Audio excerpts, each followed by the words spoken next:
Hello and welcome to today's video. In today's video, I'm going to make a cute little owl magnet out of Primo Sculpey. Alright, I'll get started right after this.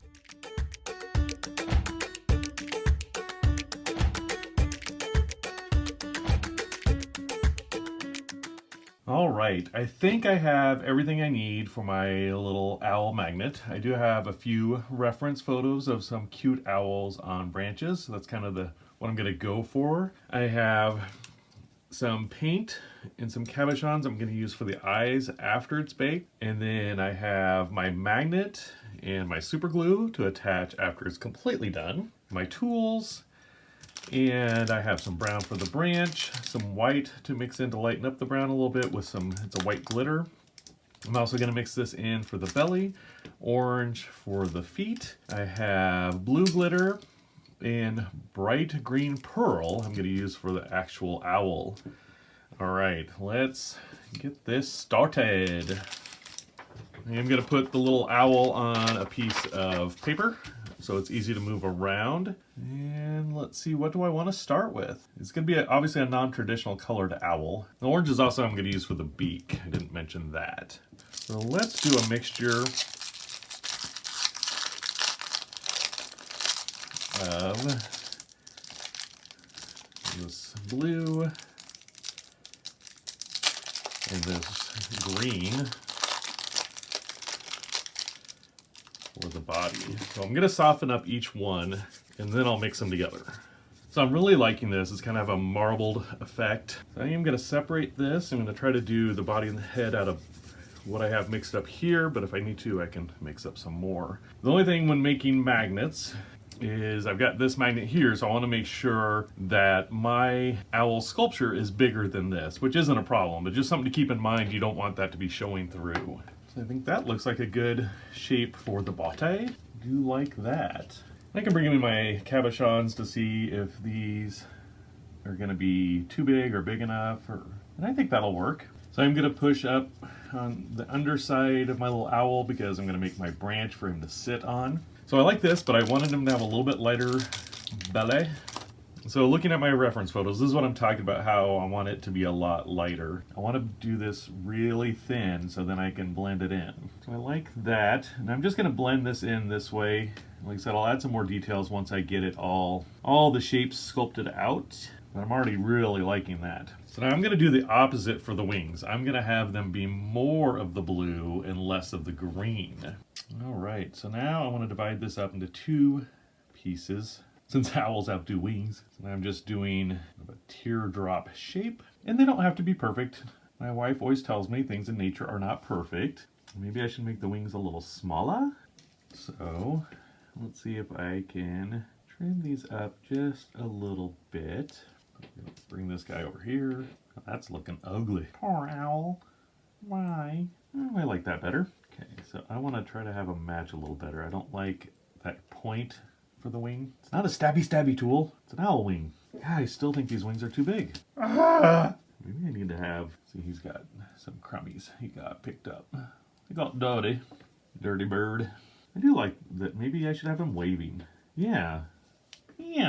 That might be the little character I was looking for. Yeah, I do like that. So now what I'm going to have to do, though, okay, we're going to leave the head there for now. So you won't see any of this when it's displayed.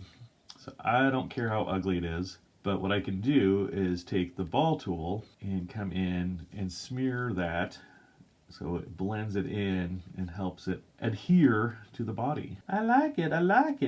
I'm pushing pressure there. Even though you won't be able to see it on this one, I think I will put a little bit of the lighter green in here. So I'm just going to do an indentation area for me to set this in so it's not sticking out. Does that make sense? So I'm going to start by blending it with this bigger ball tool. Ooh, I like that. I like the way it's got some of that darker blue showing through where it's thinned out.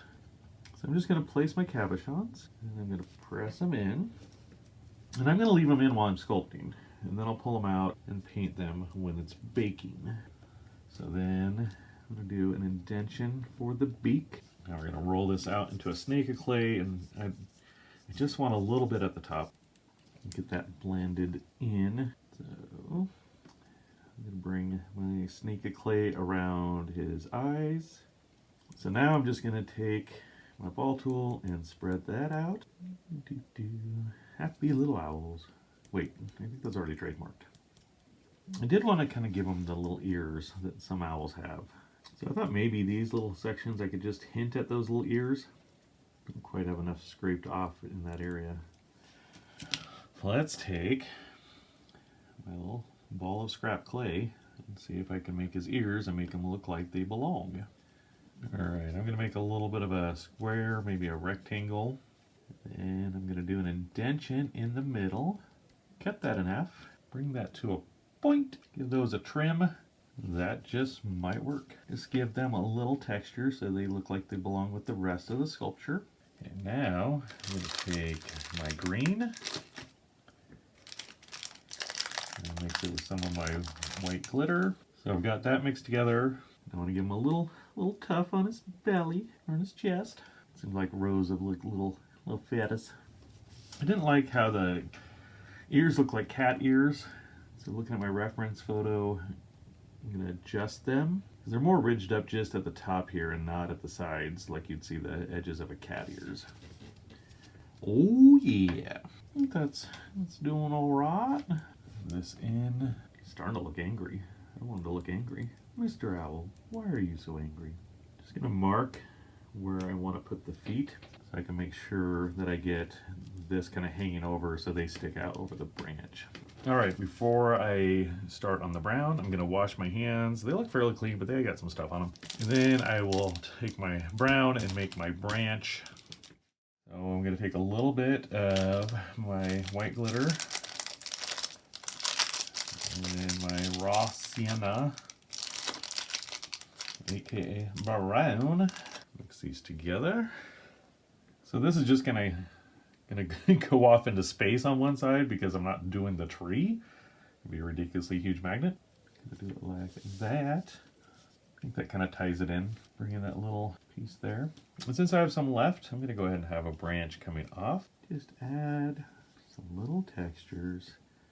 I want to follow the branch. Kind of curve it around. You don't want to do it straight lines. You don't want to look like it's, you know, these stripes or whatever. Give it some motion, you know, curve it around. You don't want just this straight branch. Okay, now that that's done, I want to extend the little featherings so it looks like he's sitting on it. Because he's going to have some weight, you know, and that's going to droop over.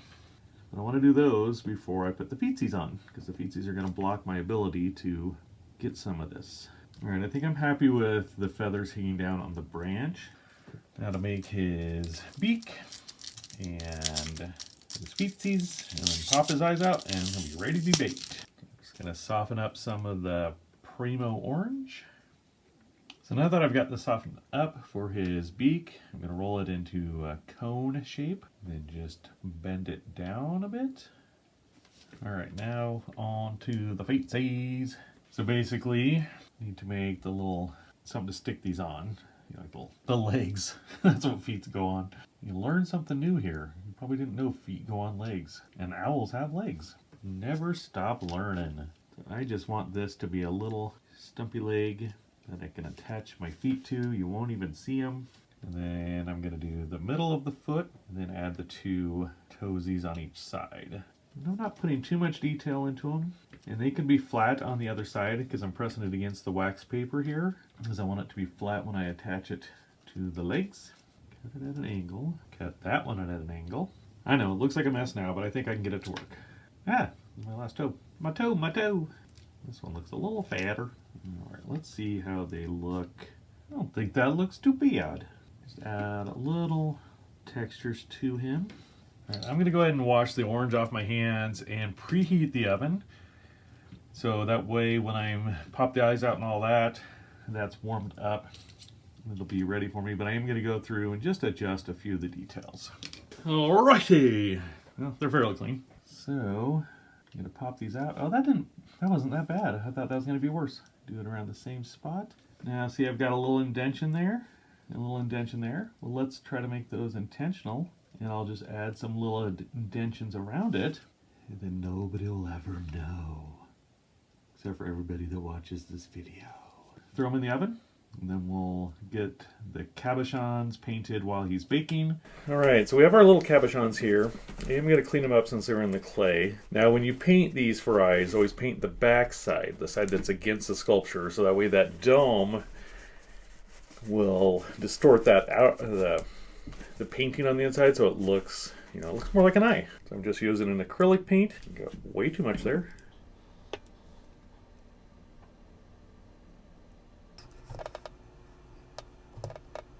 Hi. So I did 3 sets of eyes just because I wanted to see, you know, if one pair didn't work, I would have some backups and stuff and have to go back from scratch. But after getting these done, I think I'm going to go with the black ones. And I even showed a couple examples to my wife, and she thought the black ones looked the best. And what's great about the black ones, I don't have to line him up, you know, get these so he doesn't look all darpy. So I'm going to take my super glue gel, because I already have these cut out, you know, like trimmed out. Take a little piece of wire here to spread out the super glue. Get this little eye in place. Hopefully it's pressed in there good. Touch the side with the glue. Don't want this to stick to my finger. Pop that in there. Come on. Oh. Trying to like press it in really tight, but not shatter the magnet. So the last thing I need to do is glue the magnets on the back. Now, I was thinking, oh, okay, but I'm a little worried it's too much sculpture for the magnet. So I'm going to go ahead and glue 2 on here. So I just use my Loctite super glue gel, get that on there, put 1 down here, so get that on there. And sometimes you'll see the Loctite super glue gel will frost around it, but like I said, it's on the back side, so I'm not really worried about that. I'll hold this in place. All right, so now that he's all done, I'm going to clean up my art desk off camera, and then I'll take a look at the final magnet. And here is the finished owl magnet. I had a lot of fun making this guy. I really like making magnets where you have that flat back that you could sculpt up on, and so it's not quite as tricky and as stressful as doing a full figurine, because you can keep, you know, working on it and adding to it. And it's fun to make little decorations for the fridge, or in this case, somebody else's fridge. Well, I hope you enjoyed today's video. If you have ideas for other magnets you'd like to see me create, please leave it in the comments down below. All right, well, thank you so much for watching, and remember, never stop creating. Bye. Wow, you stuck around to the end of the video? That is awesome. You must have really liked the video, or you fell asleep. Either way, thanks. Well, since you made it this far, you might as well like, comment, and subscribe if you haven't already done so. I post new videos whenever I can get them done. Also, if you want to avoid life's responsibilities, be sure to watch one of my other videos. Bye!